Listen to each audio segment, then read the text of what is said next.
जिन्होंने देश को आजादी दी है। ये उस खानदान से हैं, इनके पिताजी का नाम मलखान सिंह हिस्ट्री में लिखा गया है। जो आरएसएस जो प्राचीन आदर्श थी उसके 2-3 लोगों में से उनका नाम है। और ये हर साल अपने पिताजी का भव्य तरीके से पूरा मेल बनाता है। और मैं इनका अभिनंदन करता हूं। कश्मीर की भूमि में माता भगवती देवसर स्थान, मां ललिता अम्बा की त्रिपुर सुंदरी की भगवती के स्थान में मैं इनका अभिनंदन करता हूं कि ये यहाँ पे आए। इनकी बहुत देर से इच्छा थी। जब उन्होंने राष्ट्रीय परचुन परिषद बनाई उसमें लिखा था कश्मीरियों के लिए हम क्या कर सकते हैं, उनके दुख और पीड़ा के लिए क्या कर सकते हैं। और जब मैं दिल्ली जाता था मुझे कहते थे जीवानंद जी एक प्रोग्राम वहां कराइए, एक प्रोग्राम वहां कराइए। मैं बड़ा महसूस करता था कि हमारे भाई इनका कश्मीर है, उनका प्रोग्राम कराने के लिए मैं सोच रहा हूँ। क्योंकि यह आपको यहाँ से लेके तो यहाँ पे कश्मीर खाली है, आपके बिना कश्मीर है ही नहीं। ये कौन है कश्मीर? कश्मीर कश्यप जी का है, कश्यप जी की संतान यहाँ बैठी है, वो यहाँ पे नहीं है तो कश्मीर है। और यहाँ पे बैठेंगे तो कल कश्मीर का नाम कुछ और हो जाएगा, आप समझ सकते हैं। उसी नाम को दोबारा लाने के लिए हमारे माननीय पंडित सुनील बालाजी यहाँ पे आए हैं और इन्होंने अमित शाह जी से बात की है। करते रहते हैं कि कैसे मैं इनका दुख, कैसे मैं दुख नहीं कहूंगा, आपके साथ कैसे सहयोग कर सके। और मैं अनुरोध करूंगा इस स्थान से कि हमारे जो संजय जी और हमारी टीम आपको साथ जो मेमोरेंडम उन्होंने बनाया वो देंगे, आप उसको माननीय मंत्री अपने मोदी जी के पास लिखे और अमित शाह जी के पास लिखे, उसको फॉलोअप करें ताकि कुछ ना कुछ रिलीफ तो मिले, पता लगे कि हमारे साथ कौन कर रहा है इन बातों के साथ। दूसरा, मैं अभी मेरे साथ बैठे हुए RC Sharma ji vice president, Vikrant जी जनरल सेक्रेटरी और स्टेट जो ट्राइबल सेल है उसके चेयरमैन, जो स्टेट का ट्राइबल का उन्होंने लिया, एसपी स्टेटस लिया, इन्होंने लड़ के लिया है। और कई किस्म के उन्होंने मीटिंगें श्रीनगर में, बांडीपुरा में, बारामूला में, अनंतनाग में की हैं। और सभी अपने भाइयों को इकट्ठा करके एसपी का स्टेटस लाया है। मेरे बीच में पवन जी बैठे हैं, ये जम्मू डिस्ट्रिक्ट के जिला अध्यक्ष हैं और हमारे मीडिया को देखते हैं। हमारी पेपर जो निकलेगा आने वाले टाइम में पत्रिका निकलेगी, इनके मार्गदर्शन में होगी। मेरे साथ रमाकांत दुबे जी बैठे हैं, राहुल शर्मा जी बैठे हैं, ये मंत्री जी के साथ ही आए हैं। इनका सौभाग्य है कि इनको 2 घंटे मिले बोलने के लिए, बैठने के लिए। और मैं तो अभी यही मिला हूं इनसे। मेरे साथ विनय शर्मा जी, अभी इन्होंने अपनी विचार रखे कि हमारे राष्ट्रीय संगठन के मंत्री हैं और महामंत्री हैं और ये 12 जो शिले हैं ये समझो हमारी ऑर्गेनाइजेशन के अमित शाह जी हैं। और दूसरा हमारे साथ रमन थापा जी को तो आप सुबह से देख रहे हैं, इनका ज्ञान और इनके अंदर जो सरलता है, अपनी सरल भाषाओं में भी अपने जो विचारों को बता रहे हैं, उससे आदमी को लगता है कि इनके अंदर कितनी शुद्धता है, कितनी निर्मलता है। ये सारा एक गुलदस्ता बनके राष्ट्रीय परचुन परिषद का जम्मू कश्मीर में माननीय पंडित सुनील बालाजी के दस्ता में खड़ा हुआ है। हम चाहते हैं कि इस एक गुलदस्ता कल को एक बहुत बड़ा पेड़ बनके पूरे भारत में इसका विस्तार हो, जिसमें हमारे कश्मीरी भाई भी इसमें आए। क्योंकि यहाँ पे शक्ति वाहिनी एक बहुत बड़ा हमें संगठन है जिसमें शक्ति वाहिनी आपकी जैसे माताएं आए। आप बैठ जाइए, मंत्री जी बोलेंगे, अच्छा सुनिए 2 मिनट। आपको मुझे लगा भूख का भी टाइम हो गया, मैं अब ज्यादा टाइम नहीं लेता हूँ।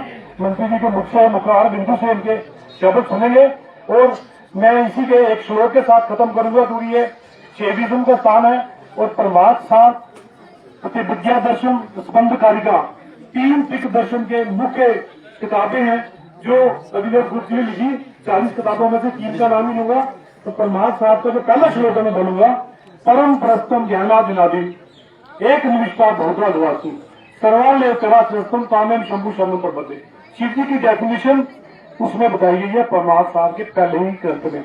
शिव क्या है? एक से अनेक, और एक से अनेक का विस्तार कैसे हो रहा है, एक आत्मा में अनेक आत्मा का विस्तार कैसे हो रहा है। मैं एक बात और स्पष्ट कर दूं, यहाँ लोग कहते हैं कि हमें जुड़ने की जरूरत है। हमें तभी जुड़ेंगे जब हम अपने ब्रह्मत्व को जानेंगे।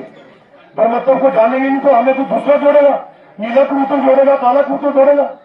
हम अपने आप को सैफरन कबूतर को भी पहचानो, उसको भी पहचानो। जब वो ज्ञान आएगा उस प्रकाश में सारे हम सब चल पड़ेंगे। क्योंकि हमारा एक ही मकसद है, सर्वे भवन्तु सुखिनः सर्वे सन्तु निरामयाः सर्वे भद्राणि पश्यन्तु मां काचिदुर्भाग्यं। हम सबको लेकर चलने वाले ब्राह्मण है। आपने कुंभ में देखा होगा सारी जाति के लोग आते हैं। कैसे आते हैं? क्योंकि वो आत्मा जो शक्ति प्रकाश है वो हमारे एक एक तीर्थ में है, एक एक तीर्थ जागेगा सारे लोग चल पड़ेंगे। ये सिर्फ राजनीतिक रोटियां सेकने के लिए हमको अलग किया गया है। हम सब एक हैं, एक ही हमारा मन हो, एक ही हमारी भाषा हो, एक ही हमारी ताकत हो, एक ही हमारा राष्ट्र हो। एकात्म राष्ट्र की स्थापना करेंगे। माननीय पंडित गोविंद बाबू जी को हम पूरा साथ दें, जहां जहां भी जाएं, आपके बच्चे जहां जहां भी हैं वहां इनका पूरा साथ दें। मुझे पूरी उम्मीद है कि आने वाले टाइम में ये माननीय मंत्री जी, ये मैं इनको अपने प्रधानमंत्री के रूप में देखना चाहता हूं, क्योंकि ये एक साल में इन्होंने 3,80,000 किलोमीटर गाड़ी चलाई है और 32 करोड़ छोटे छोटे जो वर्कर्स हैं, जो झुग्गियों वाले, जिनको कोई नहीं सोचता है, जिनके पास वो जवाब भी रहा। मैं पढ़ के हैरान हो गया, उनकी रजिस्ट्रेशन की उन्होंने, वो Guinness book of world record बनाया है। इतने लोगों को, छोटे समाज को एक ब्राह्मण जोड़ रहा है। हम कह रहे हैं ब्राह्मण वो भेद करता है, ब्राह्मण में दया है, त्याग है। ब्राह्मण सबको लेकर चलने वाला है, हमें किसी को जोड़ने की जरूरत नहीं है। हमारा एक एक ब्राह्मण, एक एक बच्चा जागेगा, सब हमारे पीछे चलेंगे। हम लीडर हैं, हम सबको लेकर चलेंगे। जय भारत, जय परशुराम। अभी मैं आग्रह करूंगा अपने माननीय मुख्य अतिथि श्री पंडित श्री सुनील बराला जी से कि वो स्टेज पे आए और अपने विचार रखें। आप लोग भी थक चुके हैं, तो माननीय मुख्य अतिथि जी आप आए और अपने विचार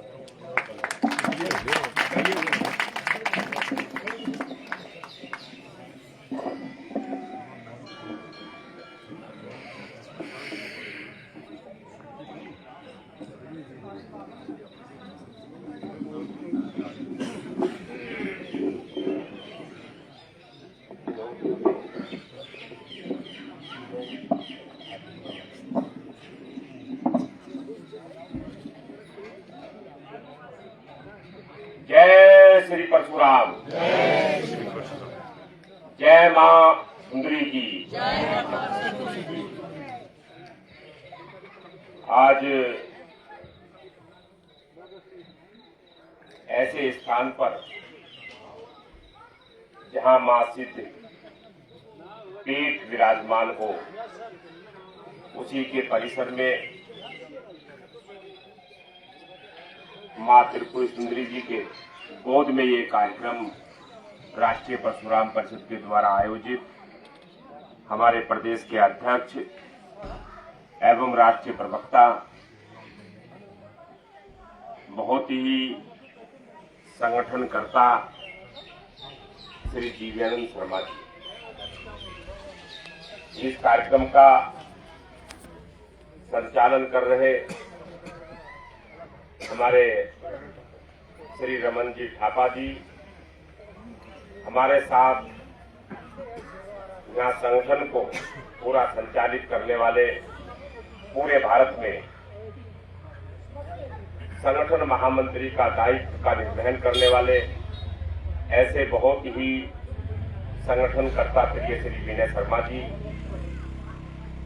और पूरे मीडिया का संचालन, चाहे वो प्रिंट मीडिया हो, चाहे इलेक्ट्रॉनिक मीडिया हो, आईटी हो, उसके राष्ट्रीय संयोजक श्री अनुज जी, दिल्ली से चल करके आए हमारे श्री संजय जी, श्री विक्रांत जी, श्री अपने दारू शर्मा जी, जिन्होंने सुबह मुझे विमान से रिसीव किया, और ऐसा हमारा सम्मानित मंच, बड़ी मात्रा में मातृशक्ति, हमारे साथी, प्यारे प्यारे बच्चों, हमारे मीडिया के बंधुओं और साथियों, सुरक्षा के कर्मियों, साथियों,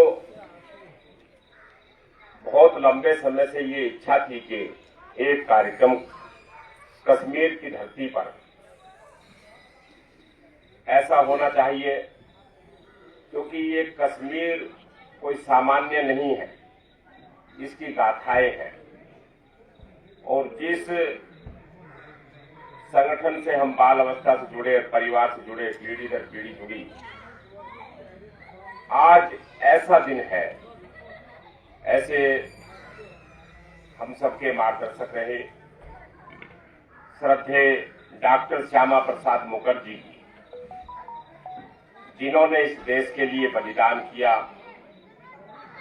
इस पृथ्वी पर अभी तक मैंने डॉक्टर मुखर्जी जैसा बलिदान और त्याग तपस्वी व्यक्ति नहीं देखा, जिन्होंने भारत सरकार के केंद्रीय मंत्रिमंडल में लात मार करके और जम्मू कश्मीर के लिए अपने आप को बलिदान कर दिया हो। आज उनका ऐसा बलिदान दिवस है। तो ऐसा आज पर्व के रूप में ही है ये हमारे लिए।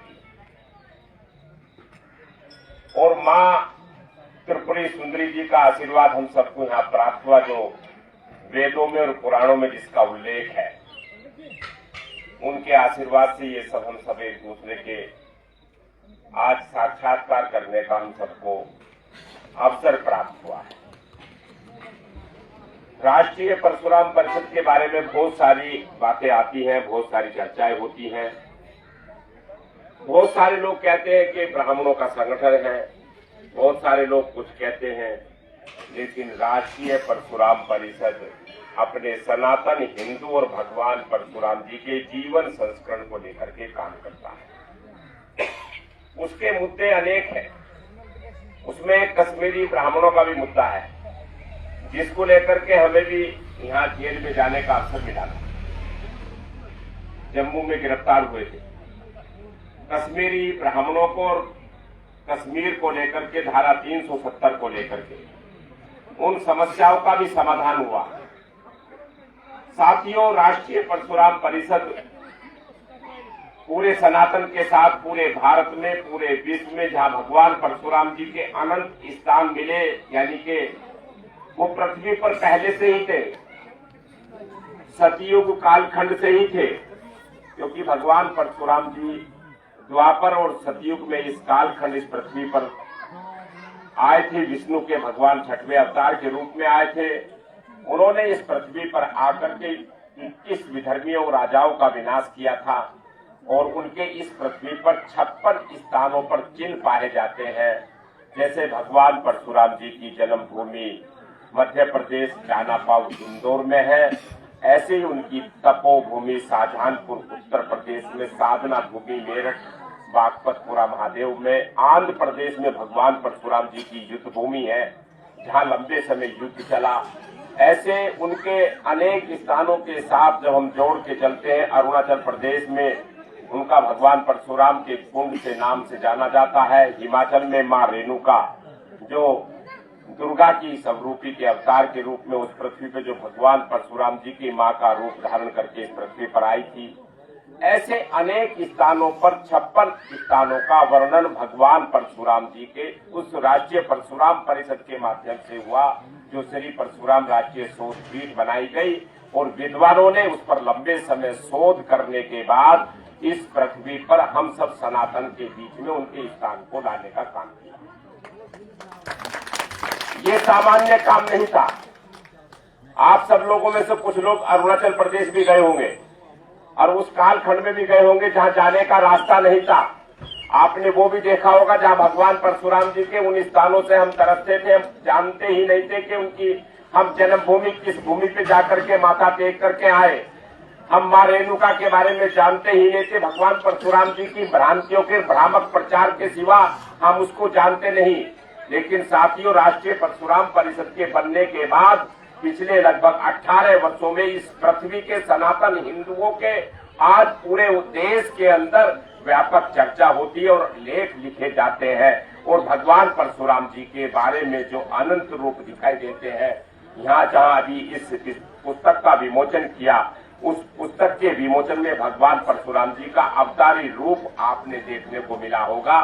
साथियों, ऐसे स्थानों को खोज करके राष्ट्रीय परशुराम परिषद के माध्यम से भगवान परशुराम जी के जीवन संस्करणों को लाने का काम हमने और आपके साथ मिलकर के और मात्र शक्ति के सहयोग से उसे बढ़ाने का आगे कार्य हो रहा है।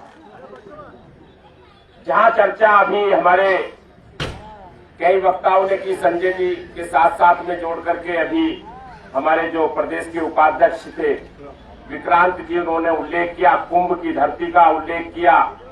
मैं साथियों बताना चाहूंगा कि वो भी एक कल्पना थी, एक आधार था। भगवान परशुराम जी के उन 56 स्थानों को दिखाने के लिए प्रयागराज की धरती में 2 लाख स्क्वायर फुट जमीन में उसका धाम बना करके भगवान विष्णु के 6वें अवतार का और उसको दिखाने का प्रयास किया गया। इस पृथ्वी पर पहली बार भगवान परशुराम जी की 4 कथा कराने का, उनका वर्णन करने का अवसर भगवान परशुराम जी का उस कुंभ प्रयागराज की धरती पे हम सबको मिला और हमने उसको सुना, सबने देखा। बहुत सारे करोड़ों लोगों ने वहां जाकर के कुंभ में, प्रयागराज में जाकर के देखा होगा।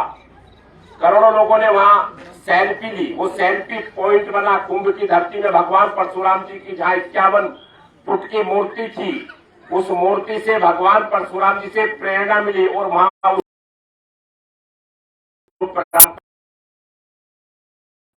थे। ये प्रथम बार हमें अवसर मिला था। हम सबने देखा भगवान परशुराम जी के बारे में कितना लोग जानते हैं, कितना पढ़ते हैं, कितना अध्ययन करते हैं। हमें उस पर और काम करने की, बहुत काम करने की आवश्यकता है।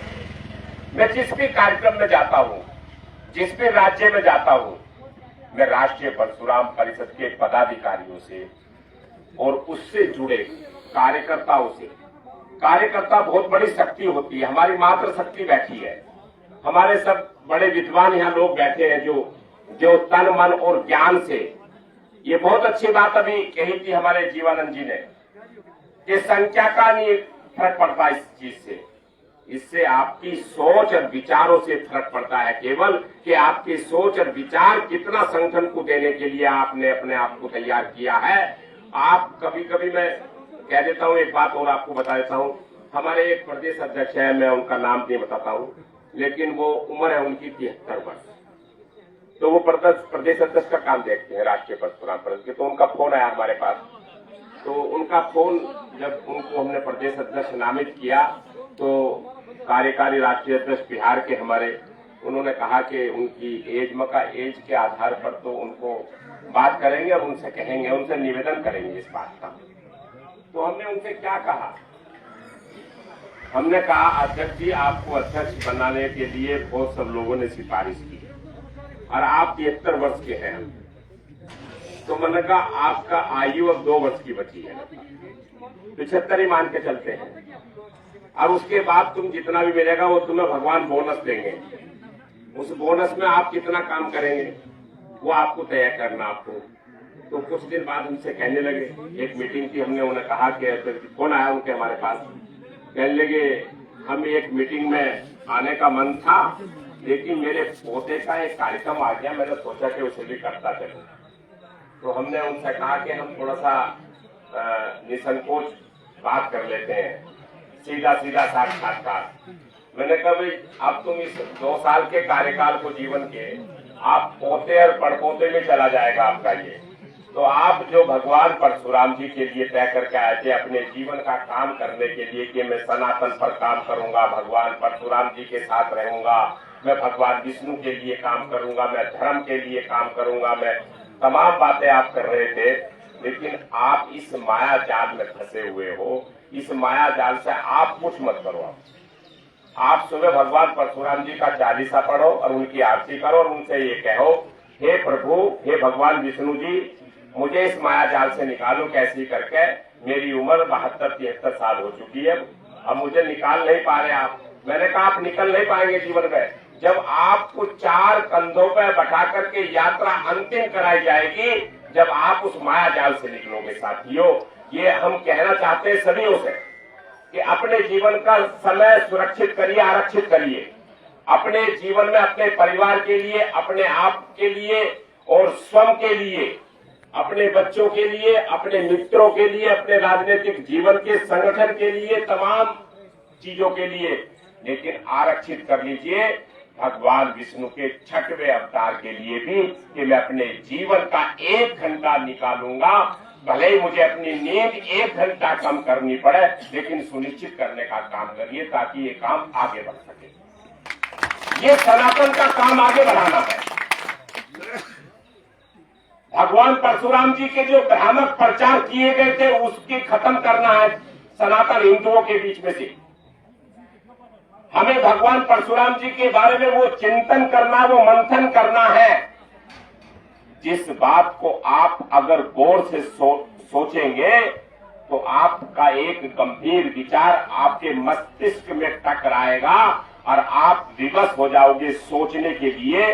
जब मैं अपने मोहल्ले के मंदिर में दर्शन करने भगवान शिव के जाता हूँ और मैं जब अपने सारे देवी देवताओं को देखता हूँ, लेकर के देवी देवताओं को तो छोड़ दीजिए, जो हमारे पुरातन वेदों में संस्कृति, भारतीय संस्कृति सनातन में है, मैं उनको भी देख लेता हूँ, उनके भी दर्शन उस मंदिर में हो जाते हैं। जो हमने अभी कुछ दिनों पहले साईं बाबा जैसे को भगवान बना करके बैठाने का काम करा, लेकिन उस मंदिर में भगवान परशुराम जी नहीं मिलते, तो कष्ट हो जाता है मन को। इसको आगे बढ़ाने का काम करना है नहीं यही बातें। जब तुम किसी मंदिर में जाओगे तो उनको बहुत लोगों ने विराजमान कर दिया, भगवान बना दिया, लेकिन उन मंदिरों में भगवान परशुराम जी की मूर्ति, भगवान परशुराम जी का आज तक पुरोहितों के द्वारा। आपको एक और बात बताता हूं, ये हमने सम्मेलन किया था, ये जानते हैं अनुज जी। उस सम्मेलन में हमने कोविड कालखंड में इस देश के सारे पुजारियों को ऑनलाइन रखा और हमने उनसे पूछा सबसे पहले कि आपकी रोजी रोटी कैसे चल रही है, क्योंकि संकट था। कोविड 1.5 साल तक चला, मंदिर में भक्त नहीं आया, सरकार ने अपने नासमझी के कारण से मंदिरों में भक्तों की बैन लगा दिया गया। अरे जिस भगवान को हम अंतिम मानते हैं, डॉक्टर से भी ऊपर जाकर के हम अपने भगवान को मानते हैं कि जो करेंगे भगवान करेंगे, आपने उस पर मंदिरों पर बैन लगा दिया गया। तो वहां जब मंदिर में हमारा भक्त आना बंद हो गया तो वहां का पुजारी का खर्चा, उसका जीवन कैसे चलेगा, उसकी जीविका कैसे चलेगी। तो हमने इसको लेकर के एक सम्मेलन किया और ऑनलाइन किया। और ऑनलाइन उन सम्मेलन में उन पुजारियों को उस कोविड काल में 2000 रुपये महीना हमने प्रयास किया कि राष्ट्रीय परशुराम परिषद के माध्यम से उनको 2000 रुपये महीना देना शुरू कर देते हैं। कम से कम उनका घर बैठे कुछ ना कुछ चलता रहेगा, उनका ये दक्षिणा चलती रहेगी। तो ये जब शुरू किया तो हमने उन पुजारियों से पूछा, मैंने कहा भाई एक बात और बताओ आप, ये तो बात होगी जीविका की, और हम आप हमारे पूज्य हैं, आप हमारी पूजा कराते हैं, तो अगर आपने अच्छी पूजा नहीं करी तो पूजा भी नहीं लग पाएगी।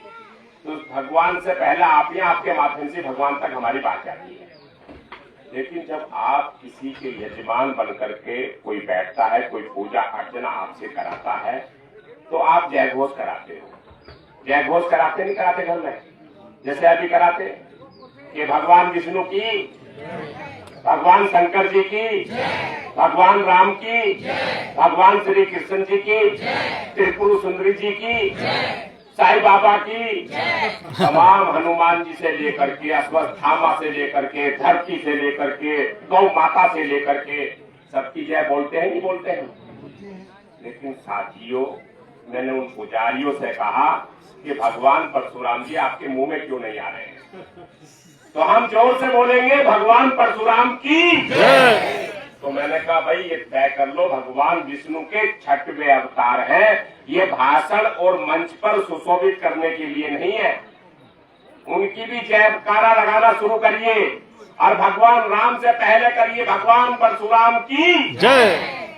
तो पुजारी कहने लगे ये बात तो हमारे दिमाग में कभी आई नहीं थी, भराला साहब आज आपने याद दिलाया है और हम करेंगे। तो वो उन पुजारियों में से एक पुजारी हमारे घर में पूजा करने आ गया, माँ ने बुलाया पूजा करने, तो बैठ गए सर। अब उसके मुंह पे एकदम से तोड़े चढ़ जाएगा, आके उसने फिर हमारे यहाँ सबके जय घोष के नाम लगवाए, भगवान शंकर जी की, भगवान विष्णु जी की, भगवान माता जी की, दुर्गा जी की, वैष्णो जी की, भगवान परशुराम को फिर भूल गया। तो जैसे ही बोला मैं कब भगवान परशुराम को भी याद करोगे, तो गैर याद करा, हाँ भूल गए थे। कह लगे एक सम्मेलन और करो, अब इसे हर महीने सम्मेलन करो। साथियों, आपको स्मरण कराने के लिए 1 घंटा देना है अपने जीवन में, सोशल मीडिया के माध्यम से दे दो या अपना यथार्थ में दे दो या अपना दूरभाष के माध्यम से दे दो, ताकि ये सनातन के लिए अपनी जय जयकार हो जाए।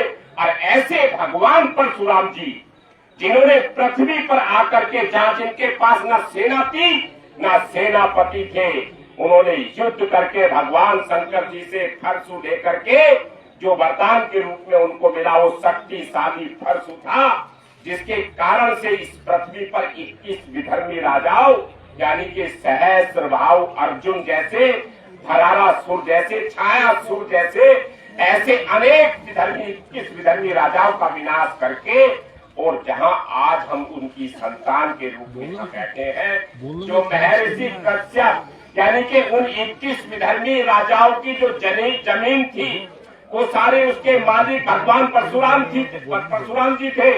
उन्होंने वो चाहते थे कि भगवान परशुराम जी उस जमीन को रखे, लेकिन उन्होंने अपने घर के लिए, अपनी कुटिया के लिए भी 1 मीटर जमीन भी नहीं रखी थी। भगवान परशुराम जी ने वो सारी की सारी जमीन कश्यप ऋषि को दान कर दी थी और कह दिया जा ये पृथ्वी पर जो लोग कश्यप ऋषि भी, जो लोग निर्धन हैं, दबे हैं, कुचले हैं, जिनकी जीविका नहीं है, उन सबको ये भूमि दान दे दो ताकि उनकी जीविका चल सके, ऐसे भगवान परशुराम। तो मां पार्वती बोली शंकर भगवान जी से, तो दोनों कैलाश पर बैठे हुए देख रहे थे कि ये परशुराम जी ने क्या किया, सारी जमीन दान दे दी, अब ये कहां विश्राम करेंगे। शंकर जी से मां पार्वती लड़ने लगी कि आप हस्तक्षेप नहीं कर रहे हो, बैठे हो आप, कि वो कहां जाएंगे। वो भगवान परशुराम जी पृथ्वी के अनंत भक्तों में आपके हैं। इस सृष्टि पर पहला मंदिर भगवान शंकर जी का स्थापित करने वाले वो भगवान परशुराम जी हैं, और इस पृथ्वी का वो शंकर भगवान जी का पहला मंदिर आंध्र प्रदेश में त्रिपुरा में है। जाकर के देखना, जहां ब्रह्मा विष्णु महेश तीनों शिवलिंग में विराजमान है, आप जाकर के दर्शन करिए। कभी जब जाओगे तिरुपति तो जाकर के उनके भी दर्शन करके आना।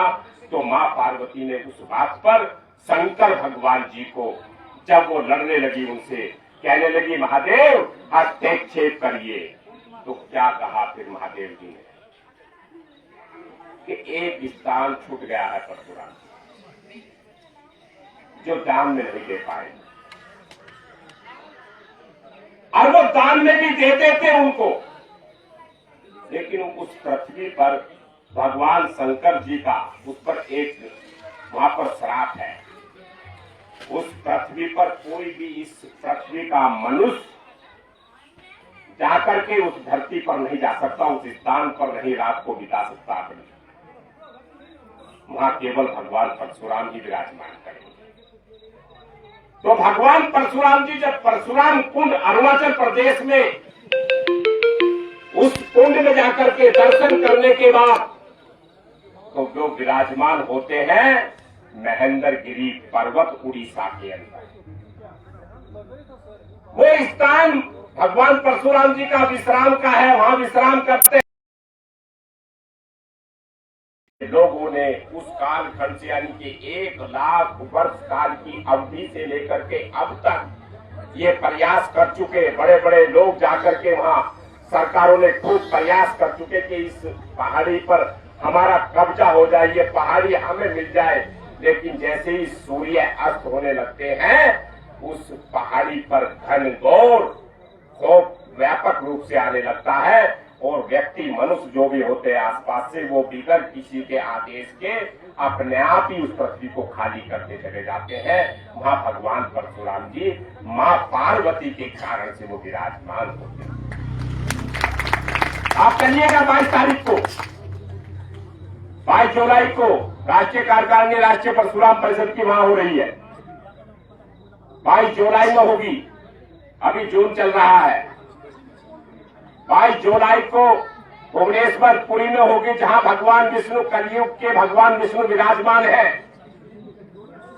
यानी कि भगवान परशुराम जी भगवान विष्णु हैं, पृथ्वी पर अपने अवतारों के रूप में संहार के लिए भेजते हैं, राक्षसों का विनाश करने के लिए, विधर्मी राजाओं के लिए। इस कलयुग के कालखंड में भी आने वाले हैं, क्योंकि आज आप देख रहे होंगे इस कलयुग में कैसी कैसी बातें हो रही हैं।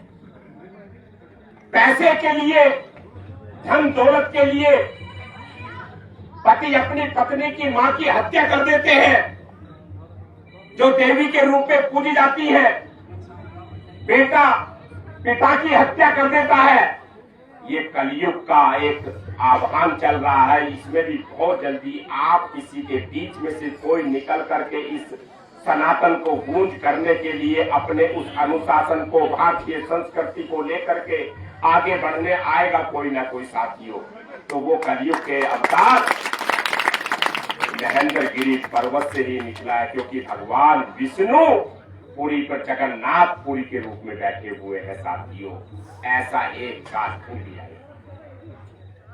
मैं कहता हूं कि आप अपने उस समय में, और आप अपना समय भी अगर दान नहीं कर सकते तो आप चलते फिरते परिवारों में बैठने वाले लोगों से बात कर सकते हैं। यहाँ जम्मू कश्मीर के अंदर ऐसा कोई व्यक्ति निकलेगा जहाँ भगवान परशुराम धाम बनेगा, जहाँ भगवान परशुराम धाम की स्थापना होगी, कश्मीर में हो जाए, श्रीनगर में हो जाए, जम्मू में हो जाए, माँ वैष्णो देवी के आसपास हो जाए, तो आप चलते फिरते बात करेंगे कि हमें कोई दान दाता मिलेगा क्या भगवान परशुराम जी के जन्मभूमि उसके धाम बनाने के लिए। हमें कोई परिवार का ऐसा सदस्य मिलेगा कि जो अपने जीवन का आधा समय दे सकता हो। ऐसा परिवार का कोई मेंबर दानी आएगा कि जो अपने आप को 2 घंटे दे सकता हो। साथियों, ये राष्ट्रीय परशुराम परिषद के संगठन की परिभाषा है। राष्ट्रीय परशुराम परिषद किसी व्यक्ति विशेष के लिए काम नहीं करता है, केवल अपने सनातन और हिंदू भारतीय संस्कृति को लेकर के, सनातन को लेकर के, भगवान विष्णु के 6वें अवतार उनके जीवन संस्करण को लेकर के काम करता है, ताकि हमारा सनातन अजर अमर रहे। और उस श्रेणी में भगवान विष्णु के 6वें अवतार, जिन्होंने इस पृथ्वी पर आकर के ऐसे ऐसे राक्षसों का विनाश किया, हमारे हिंदू, हमारे वर्तमान के बच्चे को पता लग जाए। आज अगर अपने परिवार में जाकर के, कल को जब जाओगे अपने अपने घर पे हासे माँ त्रिपुरी सुंदरी जी के दर्शन करने के बाद, आप परिवार में पूछिए कि अपने पिताजी से पूछने का प्रयास करिए, बाबा से पूछने का प्रयास करिए, भाइयों से, तो आपको जन्मभूमि बताने वाले भी कम लोग मिलेंगे कि जन्मभूमि कहाँ है। आप महाकाल के दर्शन करके चले आते हो, उज्जैन से वापिस आ जाते हो, मां ओमकारेश्वर से वापिस आ जाते हो आप, लेकिन कभी सोचा है कि भगवान परशुराम जी के हम जाकर के जन्मभूमि पर माथा टेक के आए। वो ऐसी धरती है, जाकर के देखेंगे तो आप लोग अपने आप में खुद वहीं पर ऐसे हो जाओगे कि आप बार बार जाने का आपकी इच्छा करेगी। लेकिन ये जनजागरण करने की आवश्यकता है साथियों। बहुत लंबे समय से बैठे एक बात कहकर के अपनी वाणी को विराम दूंगा। हम कश्मीरी ब्राह्मणों की सारे संगठन, हिंदुस्तान के लगभग 14,000 से अधिक ब्राह्मणों के संगठन बने हुए पड़ते हैं। मैं देखता हूँ, मुझे बहुत बुलाते रहते हैं, मैं कहता भी रहता हूँ, अच्छा भी है, वो अच्छे अच्छे अपने अपने क्षेत्रों में काम करते रहे। लेकिन अगर कोई ना आए और ये 14,000 संगठन की जो राष्ट्रीय अध्यक्ष बने बैठे हैं वे आ जाएं, तो 14,000 इस पृथ्वी पे नहीं, इस विश्व पे कब्जा कर सकते हैं। नहीं कर सकते क्या? 14,000 भगवान परशुराम जी के वंशज। अरे अकेले भगवान परशुराम जी ने इस पृथ्वी पर, जहां नेपाल उस समय भारत में था, उस समय बांग्लादेश था, अफगानिस्तान था, चाइना का हिस्सा था, अकेले भगवान परशुराम जी ने कर लिया था कब्जा। आप तो 14,000 संगठन बनाओ बैठे हो। मैं उनसे कहना चाहता हूं कि कश्मीरी ब्राह्मण अभी भी वापिस नहीं आया है कश्मीर के। हमारी सरकार भी आ गई, हमारी सरकार का नारा था, हमने इस आंदोलन की लड़ाई लड़ी थी। साथियों, आज भी कश्मीरी ब्राह्मणों की जमीन इस पृथ्वी पर, इस धरती पर, त्रिपुरी मां सुंदरी की धरती पर, उसके मालिक कोई और बने बैठे हैं। हमें संकल्प लेना चाहिए इस काम के लिए भी, और एक कमेटी बननी चाहिए। और ये सबसे पहले अभिलेखों में जानकारी भारत के माननीय प्रधानमंत्री श्री नरेंद्र मोदी जी के नेतृत्व में पूरे भारत वर्ष के अंदर एक घरौली कानून बनाया गया है जमीनों का। अभिलेखों में वो आया है, अभिलेखों के माध्यम से उस पर नाम आए हैं। कश्मीरी ब्राह्मणों से बात करके कितनी कितनी भूमि आपकी इस पृथ्वी पर है, यहाँ पर उन भूमि को लेकर के आप निश्चित रूप से सूची बननी चाहिए। और मैं भारत के माननीय गृह मंत्री श्री अमित शाह जी से बात करके उस जमीन का उसका मालिक बनना चाहिए, जो मालिक था आज आप सकता उसकी। धर्मांतरण का विषय लंबे समय का है और यहां नहीं पूरे देश का है ये। साथियों, मैं बहुत सारे परिवारों से मिला, मुझे मिले दिल्ली में, गुड़गांव में। उन्होंने कहा हमसे, तो उन्होंने कहा कि मेरा नाम अमजद है, लेकिन हम कश्मीरी ब्राह्मण थे तो हम डाइवर्ट होकर के उससे मुस्लिम बन गए थे। हम जबरन नहीं करना चाहते इस बात को, हम कहना चाहते हैं कि वो स्वेच्छा से, क्योंकि मुस्लिम भी और हिंदू भी हम सब परिवार के लोग रहे हैं, मिलकर के हमने सबने काम किए हैं, इस देश को आजाद कराया है। इस देश की लड़ाई में भागीदारी अब्दुल साहब की भी रही है हमारी, ऐसे ऐसे डॉक्टर अब्दुल कलाम जैसे भी रहे हैं, भारत माता के सपूत चंद्रशेखर आजाद और झांसी की रानी भी हमारे बीच में से आई है। लेकिन जो आना चाहते हैं उन परिवारों को भी लाना के काम करना चाहिए। ये हमारा एक संकल्प राष्ट्रीय परशुराम परिषद के माध्यम से है। हम स्वेच्छा के आधार पर, इच्छा के आधार पर उनको भी लाना चाहते हैं साथियों। और आप इस काम के लिए एक आप में से ही कोई ना कोई निकलेगा। इस जम्मू कश्मीर की धरती पर रहने वाले लोग वे निकल करके आगे आने चाहिए और उसकी एक प्रबुद्ध एक कमेटी बननी चाहिए। आपका बहुत बड़ा ऑर्गेनाइजेशन है जम्मू कश्मीर के। कई लोग मुझे दिल्ली बुलाने आते हैं, मेरठ में बुलाने आते हैं कि आपको चलना है, कार्यक्रम में चलना है। साथियों, अगर इसका पूरा कटाक्षेप होना चाहिए, क्योंकि आज सरकारें जो है, आज सनातन पर काम करने वाली सरकार, भारत के माननीय प्रधानमंत्री श्री नरेंद्र मोदी जी के नेतृत्व में चलने वाली सरकार आज सनातन पर काम कर रही है, आज हिंदुत्व पर काम कर रही है, आज राष्ट्र पर काम कर रही है और राष्ट्रवादी सरकारें काम कर रही हैं। आज सब जगह आज राष्ट्रवाद की अलग हर व्यक्ति के अंदर जाग रही है। तो इसके लिए भी हमें काम करने की आवश्यकता है। मैं कहना चाहूंगा, आप सबका बहुत बहुत आभार, धन्यवाद देना चाहूंगा। आपने बहुत लंबे समय, इतने लंबे समय आपने आज बहुत सारे वक्ताओं के व्याख्यान सुने, जम्मू कश्मीर के सारे प्रदेश के पदाधिकारियों के, हम सब के। मुझे बहुत ही हृदय से आप सब पर गर्व है कि आपने यहाँ आपके कारण से, वो आपके कारण से हुआ। माँ त्रिपुरी सुंदरी माता जहाँ सिद्धपीठ यहाँ विराजमान है, उनके दर्शन और उनके स्थान पर ये कार्यक्रम का आयोजन किया। मैं सबको हृदय की गहराइयों से बधाई दूंगा, धन्यवाद दूंगा।